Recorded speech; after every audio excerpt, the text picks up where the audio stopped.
আসসালামু আলাইকুম ভিউয়ার্স, কেমন আছেন সবাই? আশা করছি আল্লাহর রহমতে সবাই ভালো আছেন, সুস্থ আছেন। আমি আলহামদুলিল্লাহ ভালো আছি। তো ঈদ করে বাসায় চলে এসেছি। তারপরে আমার হাজব্যান্ড বাড়ি গিয়েছিল। তো আমার শাশুড়ি আর শ্বশুর মিলে আমাদের জন্য কী পাঠিয়েছে সেগুলোই আপনাদের সাথে শেয়ার করব। তো অনেক কিছু পাঠিয়েছে, দেখতে থাকেন। আশা করছি ভিডিওটা আপনাদের কাছে ভালো লাগবে।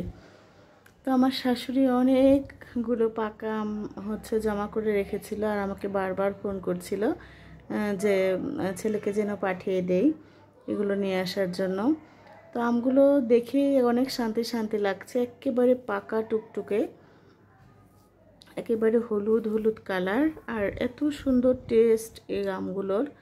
তো অনেকগুলো পাকা আম দিয়েছে, সাথে কাঁচা আমও দিয়েছে অনেকগুলো।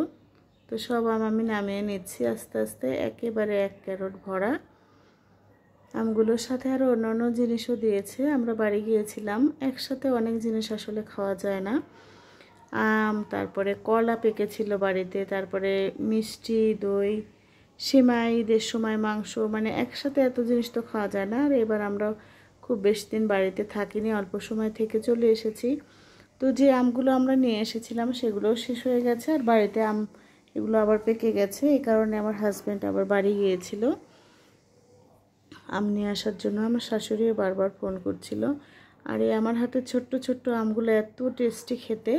এই আমগুলোর নাম নাকি রত্না, আর এখানে রয়েছে লকনা, তারপরে খেসাপাত, দু একটা ফজলিও রয়েছে, আর রয়েছিল হাড়ি ভাঙা, বিভিন্ন জাতের আম, আটির আমও ছিল এখানে।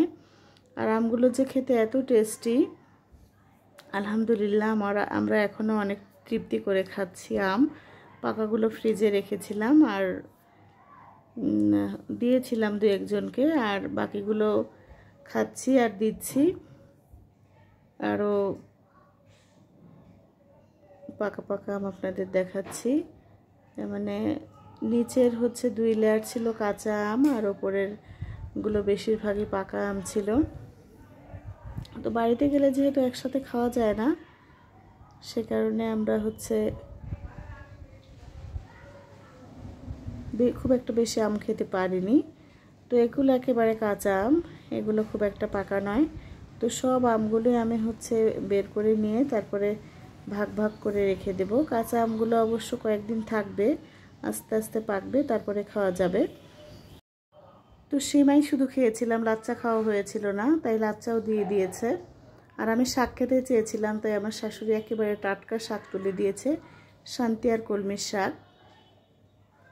আরও দিয়েছে কাসুন্দি, যেহেতু একদিনও কাসুন্দি খাওয়া হয়নি।